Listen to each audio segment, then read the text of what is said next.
Welcome to my channel. I hope कि आप सब अच्छे होंगे और अपनी लाइफ में अच्छा कर रहे होंगे। तो आज आपके लिए एक न्यू रीडिंग लेकर आ गई हूँ। और ये जो रीडिंग है ये स्पेशली टॉरस साइन वाली है, यानी कि वृषभ राशि जिनका भी है उनके लिए ये रीडिंग रहेगी। इसमें हम ये देखने वाले हैं कि अगर आप किसी के साथ रिलेशनशिप में हो और करंटली जो भी आपकी रिलेशनशिप की सिचुएशन है, अगर आप अपने रिश्ते को लेकर कंफ्यूज हो, बहुत फ्यूचर के बारे में सोच रहे हो कि फ्यूचर में क्या होगा, इस रिश्ते में चीजें सही होंगी कि नहीं, तो इस रीडिंग में हम आपके रिश्ते का फ्यूचर देखेंगे कि फ्यूचर में इस रिश्ते में होने क्या वाला है। तो चलते हैं, स्टार्ट करते हैं रीडिंग को देर ना करते हुए। सबसे पहले मैं इस रिश्ते की करंट सिचुएशन निकालूंगी कि हमको समझ में आए कि एक्चुअल में इस रिश्ते में अभी हो क्या रहा है। तो अपने पार्टनर का चेहरा विजुअलाइज करें जिससे कि एनर्जी रीड करने में हमें और आसानी हो जाए।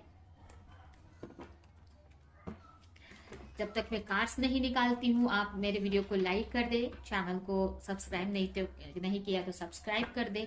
इससे भी एनर्जी रीड करने में हमें बहुत हेल्प मिल जाती है, हमें कनेक्ट होने में बहुत हेल्प मिल जाती है। वीडियो अच्छी लगे, कोई पॉइंट अच्छा लगे तो उस पर कमेंट भी कर दें। तो देखते हैं क्या चल रहा है आपके रिलेशन में। वृषभ राशि वालों के लिए क्या चल रहा है उनके रिश्ते में।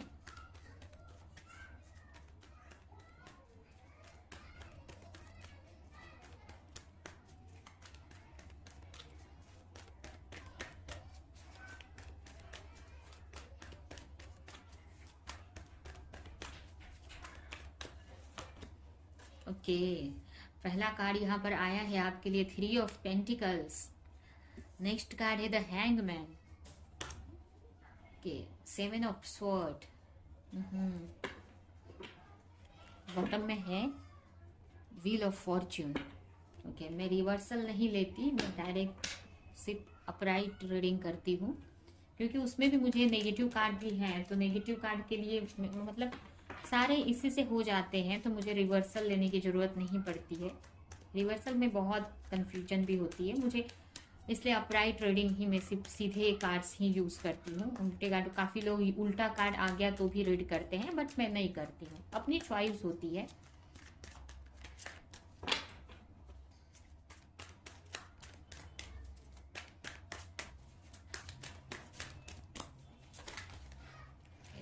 कार्ड गिरने वाला है।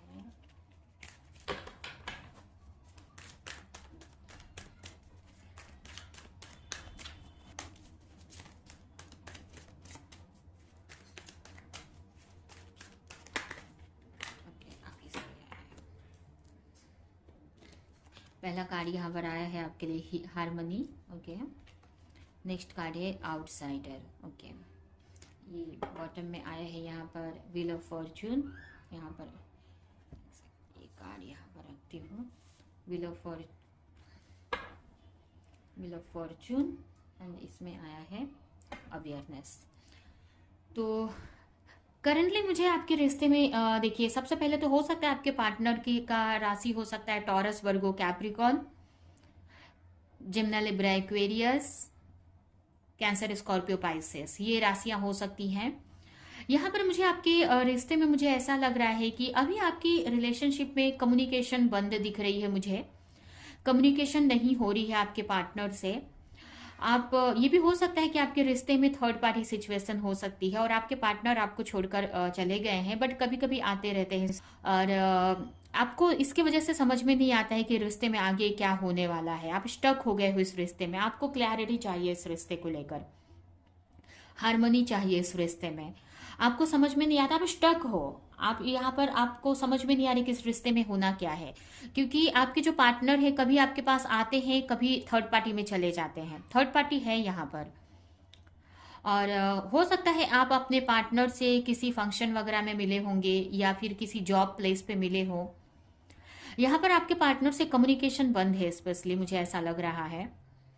और क्लैरिटी चाहते हो आप रिश्ते में कि आगे होना क्या है, क्योंकि आपके पार्टनर ना क्लैरिटी आपको नहीं दे रहे हैं, ना अपने दिल की बात बता रहे हैं। इसकी वजह से ना आपको लग रहा है कि आप फंस चुके हो उस रिश्ते में, और आपके साथ आपकी तरफ आते हैं फिर चले जाते हैं, आते हैं आपकी लाइफ में और फिर चले जाते हैं। आपको ना क्लैरिटी चाहिए प्रॉपर, और इस रिश्ते में आपको चेंज चाहिए। आप चाहते हो कि इस रिश्ते में आप जानना चाहते हो इस रिश्ते में मतलब चेंज चाहिए आपको।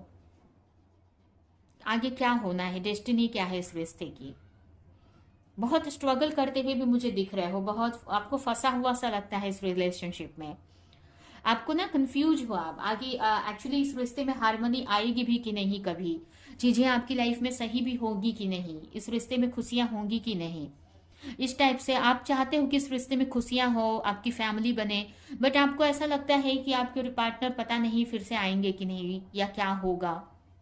इस टाइप से आपको ना फंसा हुआ सा लगता है इस रिलेशनशिप में, स्टक सा लगता है, क्योंकि क्लैरिटी नहीं है ना इस रिश्ते में। कंफ्यूज हो आप, अंदर क्या चल रहा है आपके पार्टनर के, वो कभी बताते नहीं है आपको, ना थर्ड पार्टी को लेकर क्लैरिटी देते हैं, ना आपको लेकर क्लैरिटी देते हैं।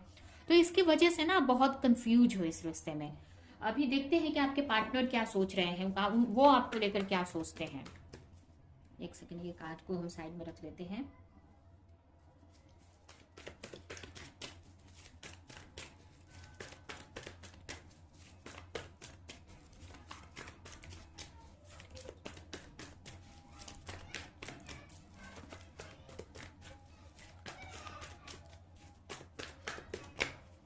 ओके,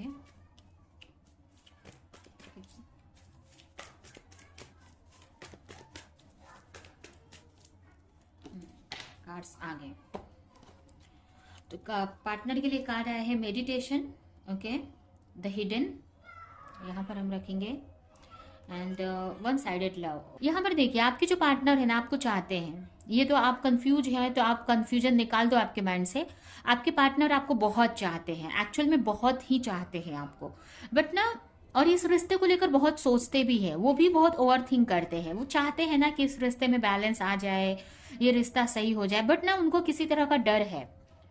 वो ना आपसे कुछ छुपा रहे हैं, यहाँ पर अपनी फीलिंग्स को पहली बात तो छुपा रहे हैं सबसे पहले, और वो ना कुछ छुपा रहे हैं आपसे, और उसी को लेकर डरते हैं वो कि आपके सामने वो बात आएगी तो आपको कैसे क्या होगा। कोई चीज आपसे छुपा रहे हैं। अब ये चीज ये भी हो सकती है कुछ लोगों के लिए कि वो अपने मन की बात आपसे छुपा रहे हैं, क्योंकि अभी वो इस रिश्ते को लेकर शायद से तैयार नहीं है, या वो बता नहीं पा रहे, उनका थ्रॉट चक्रा भी काफी लोगों का ब्लॉक दिख रहा है। ये भी हो सकता है कि जैसे आपने बताया कि थर्ड पार्टी सिचुएशन है, तो थर्ड पार्टी की वजह से भी, लेकिन आपके जो पार्टनर है ना आपको बहुत चाहते हैं, और कहीं ना कहीं आपके जो पार्टनर है वो आपको ये चीज बता नहीं रहे हैं, वो अकेले में ही इस रिश्ते से अपने आप में ही स्ट्रगल करते हैं। आप अपने पार्टनर देखिए ना, यहाँ पर ना वो उन्होंने हार्ट अपने हाथ में लिया है, मतलब इतना पेन होता है उनको इस रिश्ते को लेकर, जैसे कि उनके अंदर से किसी ने हार्ट निकाल दिया है। इस तरह से हार्टलेस हो जाते हैं आपके पार्टनर आपके बिना, या आपके बिना अगर इस रिश्ते को अपनी लाइफ को इमेजिन करते हैं तो आपके पार्टनर आपको दिखाते नहीं हैं, आपको बताते नहीं हैं कि वो आपको एक्चुअल में बहुत चाहते हैं, इस रिश्ते को बहुत चाहते हैं, बट यहाँ पर बहुत सारी चीज़ें उन्होंने छुपा कर रखी है आपसे, और इस रिश्ते में भी बहुत सारी चीजें वो छुपा कर रख रहे हैं, वो आपसे बता नहीं रहे हैं खुलकर, उनकी खुद की कुछ इश्यूज हैं, वो उन्होंने मतलब इस रिश्ते को लेकर बहुत ओवरथिंक भी वो करते हैं, बट उनको ऐसा लगता है कि जरा सी उनकी गलती से बहुत कुछ बिगड़ सकता है।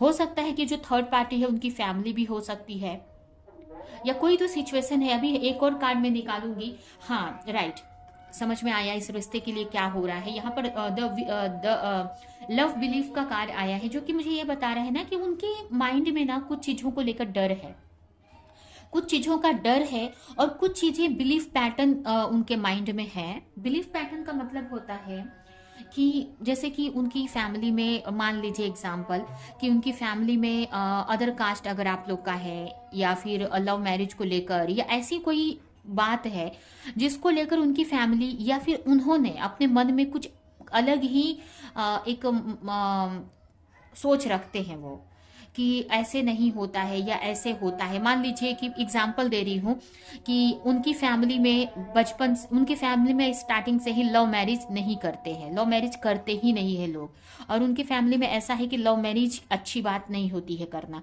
तो ये उनके माइंड में बैठ गया है, तो इसी वजह से वो इसमें मैरिज तक नहीं पहुंच रहे हैं। जस्ट एग्जाम्पल मैंने मैरिज का दिया, तो वैसे ही कुछ ऐसी बात है जो आपके पार्टनर के मन में बैठी हुई है, ऐसा बिलीफ पैटर्न है, कोई कुछ ऐसी उनकी सोच है जिसकी वजह से वो आपको खुलकर चीजें नहीं बता रहे हैं। उनको डर लग रहा है आपकी तरफ आने से, अपनी बातों को आपके तरफ आपको बताने से। कुछ लोगों के लिए भी होता है कि मैं क्यों बताऊं आपको, आप ही समझ जाओ ना कि मैं आपसे को प्यार करता हूं और कुछ सिचुएशन अच्छी नहीं है, या आपको प्यार कर रहा हूं लेकिन आपको बोल नहीं पा रहा हूं अपने मन की बात। ठीक है, ये भी कुछ के लिए ऐसा हो सकता है। तो आपके जो पार्टनर है ना, उनको ना वो बहुत सोचते हैं इस रिश्ते को लेकर। यहाँ पर देखिए ना, सर पकड़ रखा है इस बंदे ने कि आपको वो बता भी नहीं पा रहे हैं कि आपको प्यार करते हैं, चाहते हैं, बट अपने कुछ डर की वजह से, अपने कुछ बिलीफ पैटर्न की वजह से इस रिश्ते को लेकर वो एक्शन नहीं ले पा रहे हैं, या फिर इस रिश्ते में वो आगे नहीं बढ़ पा रहे हैं। तो इसके लिए देखिए, इसके लिए ना आपको पेशेंस रखना पड़ेगा और इस रिश्ते को आपको मैनिफेस्ट करना पड़ेगा। आप प्रेयर करो भगवान से, मैनिफेस्ट करो इस रिश्ते को, भगवान से प्रेयर करो कि आपके पार्टनर को समझ दे, उनको उनकी अवेकनिंग करवाए, उनको क्लैरिटी दे कि बिलीफ पैटर्न छोड़कर इस रिश्ते में आगे बढ़े वो। क्योंकि ये रिश्ते में उनको दूर रहने से आपके पार्टनर को भी क्लैरिटी तकलीफ हो रही है कि तो आपको यूनिवर्स को, भगवान को प्रे करना है कि आपके पार्टनर को क्लैरिटी दे, आपको क्लैरिटी दे अगर आप कंफ्यूज हैं तो, और इस रिश्ते में अच्छा हो। अगर आप इस रिश्ते को मैनिफेस्ट करेंगे, अपनी एनर्जी को हमेशा पॉजिटिव रखेंगे, तो जरूर इस रिश्ते में आपके पार्टनर को की जो बिलीफ पैटर्न है जिसकी वजह से वो आपकी तरफ आगे नहीं बढ़ पा रहे हैं, इसमें उनको चेंज आएगा, इस रिश्ते में आगे चीजें सही हो जाएंगी। तो ये आपके पार्टनर की मुझे सिचुएशन दिख रही है। तो अभी हम फिर भी इस रिश्ते का फ्यूचर जान लेते हैं कि इस रिश्ते का फ्यूचर क्या होगा, फ्यूचर में इस रिश्ते में होने क्या वाला है।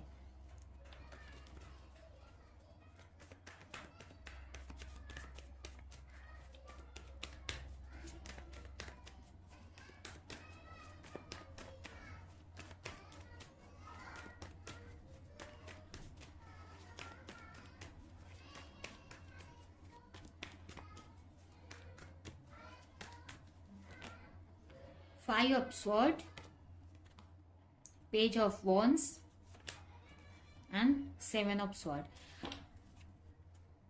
Ten of wands. देखिए फ्यूचर तो अभी, देखिए एक और मैं बात बताऊंगी, यहाँ पर अभी तो टाइम लगेगा इस रिश्ते को। अगर आप मैनिफेस्ट करना चाहते हैं ना, तो अभी टाइम लगेगा आपको इस रिश्ते में, पेशेंस बहुत रखना पड़ेगा। ठीक है, आपके पार्टनर आएंगे आपकी लाइफ में, लेकिन आपको पेशेंस बहुत रखना पड़ेगा। आपको इस रिश्ते में पेशेंस बहुत रखना पड़ेगा, क्योंकि अभी मुझे इस रिश्ते में कोई फ्यूचर नहीं दिख रहा है। मुझे ऐसा दिख रहा है कि आपके जो पार्टनर का जो बिलीफ पैटर्न है बहुत स्ट्रांग, मतलब बहुत आपके पार्टनर मतलब इस रिश्ते में ना काफी लोग हैं, काफी लोग इन्वॉल्व हैं जो आपके पार्टनर को भड़काते रहते हैं, और बहुत सारी उनकी बिलीफ पैटर्न है जिसकी वजह से ना आपको वो स्टॉक तो करते हैं। मतलब फ्यूचर इसका यही दिख रहा है कि आगे जाकर आपके पार्टनर को बहुत लोग ऐसे भी होगा कि भड़काएंगे, और बहुत सारे बिलीफ पैटर्न है जो उनके सामने आएंगे। बट आपके जो पार्टनर है ना आपकी तरफ आएंगे, बट आपको इसके लिए ना, आपको फ्यूचर में मुझे यही दिख रहा है ना, देखिए फ्यूचर इस रिश्ते का मुझे ये दिख रहा है क्लियरली कि अगर आप इस रिश्ते में चाहते हो कि रिश्ता अच्छा हो, तो आपको ना अपनी लाइफ में आगे बढ़ते जाना है, तभी आपके पार्टनर आपकी तरफ आएंगे। आप अगर फ्यूचर इस रिश्ते का फ्यूचर जानना चाहते हो, तो इस रिश्ते का फ्यूचर मुझे यही दिख रहा है कि आगे इस रिश्ते से आप मूव ऑन करके आप इस रिश्ते से आगे बढ़ रहे हो। यहाँ पर आपको ना इस रिश्ते में बहुत सारी चीजें आगे जाकर क्लैरिटी मिलेगी। आपको जो भी चीजें आपके पार्टनर ने आपसे छुपा कर रखी हैं, ये भी आपको समझ में आएगा। कुछ लोगों के लिए ना आपके पार्टनर का असली चेहरा आपके सामने आएगा। अभी जरूरी नहीं है कि असली चेहरा मतलब कि कुछ गलत ही हो, लेकिन ना आपके पार्टनर क्या इस रिश्ते को लेकर उन्होंने क्या बिलीफ पैटर्न बना रखा है, क्या सोच बना रखी है इस रिश्ते को लेकर, वो आपके पार्टनर का चेहरा आपके सामने आएगा इस रिश्ते में। और कुछ ऐसे लोगों का चेहरा भी हो सकता है कि आपके पार्टनर का चेहरा ना होके कुछ ऐसे लोगों का भी चेहरा आपके सामने आए जो इस रिश्ते में आपके पार्टनर के का कान भर रहे हैं, आपके पार्टनर को कुछ गलत गलत चीजें बोल रहे हैं इस रिश्ते को लेकर। तो आगे जाकर इस रिश्ते में आपके पार्टनर या फिर कुछ ऐसे लोगों का, आपके फैमिली मेंबर या उनके फैमिली मेंबर या आपके कोई फ्रेंड, कोई भी ऐसे लोगों का चेहरा आपके सामने आएगा चेहरा सामने आएगा। इस रिश्ते में जो भी चीजें छुपाई गई हैं वो आपके सामने आएगी, और आपके पार्टनर आपको स्टॉक करेंगे, आपको बहुत स्टॉक करेंगे। लेकिन इसके लिए ये कब होगा, जब इस रिश्ते को आप ना सोचकर अपनी लाइफ में आप आगे बढ़ेंगे, आप अपनी स्टडी पे, अपने करियर पर आप फोकस करेंगे, तब जाकर आपके पार्टनर ना इरिटेट होंगे। जब उनको आपकी एनर्जी नहीं रिसीव होगी, आपके पार्टनर को जब आपकी एनर्जी रिसीव नहीं होगी, आपके पार्टनर फ्रस्ट्रेट होंगे, क्योंकि जब आप उनके बारे में सोचते हो बार बार, तो ना एनर्जी लेवल पर ना उनको आप अच्छा फील होता है। इसकी वजह से ना वो आपको लेकर कोई एक्शन नहीं लेते हैं, या उनको ना चल जाता है, उतनी एनर्जी मिल जाती है जिससे कि वो रह पाते हैं। लेकिन जब आप उनसे मूव ऑन करोगे, मूव ऑन मतलब आपको एकदम रिश्ते से निकलना नहीं है, बट आपको पीछे नहीं देखना है, आपको अपनी लाइफ में आगे बढ़ते जाना है, विश्वास रखना है कि ये पार्टनर आपकी लाइफ में आएंगे। तो आपको मूव ऑन नहीं करना है, आपको अपने रिश्ते में आगे बढ़ते जाना है। तब जाकर आपके पार्टनर जो है ना आपके लिए बेचैन होंगे, और इस रिश्ते में आपको स्टॉक करने लगेंगे, वो आपके पीछे आने लगेंगे। तो ये मुझे इस रिश्ते का फ्यूचर दिख रहा है कि फ्यूचर में आप इस रिश्ते से मूव ऑन कर रहे हो, इस रिश्ते में से निकल कर आप अपने लाइफ पे फोकस कर रहे हो, अपने स्टडी पे, अपने काम पे फोकस कर रहे हो, जिसकी वजह से आपके पार्टनर बेचैन होकर आपको स्टॉक करने वाले हैं। और बहुत सारी फ्यूचर में आपको इस रिश्ते को लेकर जो भी चीजें छुपाई गई हैं एक एक करके आपके सामने आएंगी। तो मुझे ये इस रिश्ते का फ्यूचर दिख रहा है। आएंगे आपके पार्टनर, लेकिन पेशेंस रखना पड़ेगा, और आपको अपनी लाइफ में आगे बढ़ना है, पार्टनर को लेकर नहीं सोचना है आपको, ठीक है? तभी आपके पार्टनर आपकी तरफ आएंगे। तो फ्यूचर में मुझे यही दिख रहा है कि आगे आप इस रिश्ते से मूव ऑन करके, मूव ऑन मीन्स ऐसा नहीं कि आप छोड़ रहे हो इस रिश्ते को, लेकिन आप अपनी लाइफ में आप पूरा फोकस रहोगे, और कहीं ना कहीं आप ट्रस्ट रखोगे कि रिश्ता एक दिन सही होकर आपके पास आ ही जाएगा, क्योंकि आप ही का रिश्ता है, ठीक है? आप ही के लिए बना है। तो ऐसी सोच रखकर आप इस रिश्ते को लेकर मूव ऑन करोगे, जिससे कि आपके पार्टनर आपकी तरफ एक्शन लेंगे, या एक्शन तो नहीं, आपको स्टॉक करेंगे। आगे देखिए एक्शन भी लेंगे, लेकिन यहाँ पर अभी मुझे सिर्फ स्टॉक करने तक का फ्यूचर दिख रहा है। आगे जाकर फिर से आप रीडिंग देखो तो उसमें आपको आगे और भी बातें समझ आएंगी। अभी हम देखते हैं कि इस रिश्ते को लेकर यूनिवर्स क्या कहना चाहती है, यूनिवर्स की तरफ से इस रिश्ते को लेकर क्या आपके लिए मैसेज है। देखिए टैरो कार्ड अगर आप ना शॉर्ट टर्म का फ्यूचर देखते हैं तो बहुत एक्यूरेट बताता है, तो आप फिर से आप टैरो कार्ड देख लीजिए। आगे जाकर जब आपका रिश्ते में आपको आपके पार्टनर स्टॉक करने लगे, आपको लग रहा है कि आपके रिश्ते में इंप्रूवमेंट हो रहा है, तो फिर से आप रीडिंग करवा लो, या फिर से आप टैरो कार्ड देखो, तो आपको समझ में आएगा कि आगे इस रिश्ते में और क्या होने वाला है, रिकंसिलेशन कब तक होगा। लेकिन अभी यहाँ अभी मुझे स्टॉक करते हुए मुझे दिख रहे हैं आपके पार्टनर फ्यूचर में।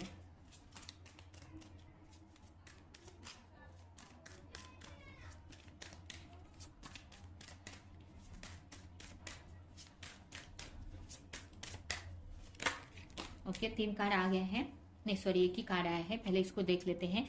Do not provoke negativity. आपको नेगेटिव ना सोचना है, ना बोलना है, ना रहना है, पॉजिटिव रहो, आप हमेशा पॉजिटिव रहो, क्योंकि ये रिश्ते में थोड़ा सा पेशेंस रखना पड़ेगा। टफ है ये रिश्ता, पेशेंस बहुत लगेगा, वेट करना पड़ेगा। अगर आप इस रिश्ते को चाहते हो तो वेट करना पड़ेगा, पेशेंस रखना पड़ेगा, और सबसे अच्छी बात बिलीव रखना पड़ेगा, तभी ये रिश्ता, क्योंकि सिचुएशन ऐसी है कि आपके पार्टनर को बहुत हीलिंग की जरूरत है, उनकी कॉन्शियसनेस, उनकी अवेकनिंग को होने की जरूरत है, उनको ना समझ आने की जरूरत है, उनकी हीलिंग होने की जरूरत है। यहाँ पर ना बहुत सारी हीलिंग होने की जरूरत है, बहुत सारी चीजें सही होने की जरूरत है आपके पार्टनर में, तभी ये रिश्ता आगे बढ़ सकता है। लेकिन इसके लिए आपको हमेशा पॉजिटिव रहने की जरूरत है। नेक्स्ट कार्ड है स्टे कनेक्टेड विद हिन। आप ना जब भी कंफ्यूज क्यों हो रहे हो ना, क्योंकि ना आप अपने आप से कनेक्ट नहीं हो। आपको ना अपने आप से हमेशा कनेक्ट रहना है, अपने आप पे फोकस करना है, आप मेडिटेशन प्रेयर करते रहो। जब आप अपने आप से कनेक्ट रहेंगे ना तो इस रिश्ते पे ट्रस्ट कर पाएंगे, क्योंकि जब आप अपने आप से कनेक्ट रहते हैं ना तो आपको अपने इंट्यूशन की गाइडेंस मिलती है, इंट्यूशन आपको सुनाए, मतलब आप अपने इंट्यूशन से कनेक्ट हो पाते हो, आपको अपने इंट्यूशन से हमेशा गाइडेंस मिलती है कि नहीं ये रिश्ता सही हो जाएगा आपको। ठीक है, एक दिन सही हो जाएगा ये रिश्ता। अपने आप आपके अंदर से है ना, जब आप अपने आप से कनेक्ट रहते हैं ना, तो अंदर से ना आपको एक बिलीव रहता है कि नहीं ये रिश्ता सही हो जाएगा। आपकी इंट्यूशन आपको गाइड करती है। लेकिन वो कब होगा, जब आप अपने आप से कनेक्ट रहेंगे, प्रेयर मेडिटेशन करेंगे, अपने आप पे फोकस करोगे। तो ये करने की जरूरत है। एक और कार्ड हम लेंगे। नेक्स्ट कार्ड है लॉ ऑफ कर्मा। और आपको हमेशा पॉजिटिव अच्छा कर्म करना है, कर्म करते रहना है। इस रिश्ते को लेकर भी कर्म करना है, और अपने लाइफ में जो भी आपके खुद के कर्म है वो करते रहना है। आप पॉजिटिव कर्म करेंगे तभी आपको पॉजिटिव रिजल्ट मिलेगा। आप अगर बार बार नेगेटिव आप इस रिश्ते को लेकर सोचेंगे, नेगेटिव ही आपको रिसीव होगा, ये याद रखिए। ये जो फ्यूचर आया है यहाँ पर दिख रहा है, ये नहीं होगा अगर आप ऐसे ही आप नेगेटिव सोचते रहेंगे। और अगर आप पॉजिटिव सोचेंगे तो ये जो सिचुएशन है और जल्दी इंप्रूव हो जाएगी। और हो सकता है कि ये नेक्स्ट आप बहुत जल्द आप का रीयूनियन भी हो जाए, चीजें सही हो जाए। लेकिन वो कब होंगी, जब आप पॉजिटिव रहेंगे, पॉजिटिव करेंगे, पॉजिटिव एक्शन लेंगे, पॉजिटिव, सबसे अच्छा पॉजिटिव आप सोचेंगे। तो यहाँ पर आपको पॉजिटिव रहने की जरूरत है हमेशा। जैसे आप कर्म करोगे वैसे ही आपको रिजल्ट मिलेगा। जैसा आप कर्म करोगे वैसा रिजल्ट मिलेगा। तो अच्छा कर्म करो, अच्छा रिजल्ट मिलेगा। और जैसे ही आप सोचोगे वैसे ही आपके रिश्ते में होगा। तो पॉजिटिव सोचने की जरूरत है। तो आपको भी अपनी हीलिंग करने की जरूरत है, जिससे कि आप हर वक्त पॉजिटिव रह सको। तो यहाँ पर हीलिंग मतलब आप अपनी चक्रास को हील करो, अपनी एनर्जी को हील करो, नेचर से कनेक्टेड रहो, और अपने कर्मों पे, अपने आप पे फोकस करो, अपने कर्म वर्क पे फोकस करो, अपनी स्टडी पे, या जो भी आप करते हो अपनी लाइफ में, अपने लाइफ पे फोकस करो। जब आप अपने लाइफ पे फोकस करोगे ना, तो ऑटोमेटिक आपको ना नेगेटिव सोचने का टाइम नहीं मिलेगा। क्योंकि ना आप जितना नेगेटिव सोचोगे उतना ही आप नेगेटिव ही मैनिफेस्ट करोगे। तो ये रिश्ता आपके मैनिफेस्टेशन पे ही, आपके सोच पे ही डिपेंड कर रहा है। आप पॉजिटिव सोचो तो ये रिश्ता भी पॉजिटिव हो जाएगा। तो इसके लिए ना आपको पॉजिटिव करना भी है और पॉजिटिव सोचना भी है। यहाँ पर वार्निंग है भगवान की तरफ से आपके लिए कि आप नेगेटिव ज्यादा सोच रहे हो तो आप नेगेटिव ही मैनिफेस्ट करोगे। इसलिए आप पॉजिटिव सोचो। तो आपके रिश्ते में देखो, फिर अभी आज से पॉजिटिव सोचना स्टार्ट करो, पॉजिटिव करना स्टार्ट करो। ये दोनों law of thinking, law of thoughts, मतलब आपको अच्छा सोचना भी है और अच्छा करना भी है, कर्म भी अच्छे करने हैं। तो देखो आपके रिश्ते कितने जल्दी पॉजिटिव चेंज होते हैं, आपका रिश्ता कितना जल्दी चेंज हो जाएगा। ठीक है, तो मैं यहाँ पर आपको देखिए, मेरे हिसाब से मैं जो बिलीव रखती हूँ और मुझे जितनी नॉलेज है, हर एक चीज बदल जाती है। भगवान की कृपा होना और हमारे अच्छे कर्म हो, अच्छी सोच हो, तो हर एक चीज बदल जाती है। तो ये रिश्ता क्या है, ये रिश्ता भी चेंज हो जाएगा। लेकिन यहाँ पर आपको कर्म और अपनी सोच में पॉजिटिव चीजें लानी, अच्छे कर्म करना और अच्छा सोच रखना है, तभी चीजें सही होंगी। ठीक है, लेकिन अच्छा हो रहा है, आप डरो मत, अच्छा पॉजिटिव होते दिख रहा है आपको। बस पॉजिटिव, ऐसे ही पॉजिटिव रहना है, नेगेटिव नहीं सोचना है बिल्कुल भी। ठीक है, तो ये है आपकी रीडिंग। ये रीडिंग हम, और ईगो अगर है आपके अंदर, जरा भी ईगो है तो उसको लेट गो कर दो, उसको निकाल दो अपने अंदर से। क्योंकि रिश्तों में ना ईगो नहीं चलता है। ईगो जरा भी है ना तो रिश्ता आपका नेगेटिविटी की तरफ ही जाएगा। जरा भी ईगो नहीं रखना है आपको, ईगो को निकाल दो। क्योंकि रिश्तों में ईगो नहीं रहता है, रिश्तों में इमोशंस काम करते हैं। बस सेल्फ रिस्पेक्ट रहती है, लेकिन ओवर सेल्फ रिस्पेक्ट ईगो बन जाती है। ठीक है, तो यह आपकी रीडिंग, ये रीडिंग हम यहीं पे एंड करते हैं। आई होप कि ये रीडिंग आपको कुछ हेल्प की हो, क्लैरिटी दी हो, रेजोनेट करी हो। तो मेरे वीडियो को लाइक करें, कमेंट करें, शेयर करें। और ऐसी और रीडिंग्स देखने के लिए अगर चैनल को सब्सक्राइब नहीं किया है तो सब्सक्राइब कर दे, बेल आइकन को क्लिक करें। तो हम नेक्स्ट रीडिंग में मिलेंगे किसी नेक्स्ट टॉपिक के साथ में। तब तक के लिए बाय बाय।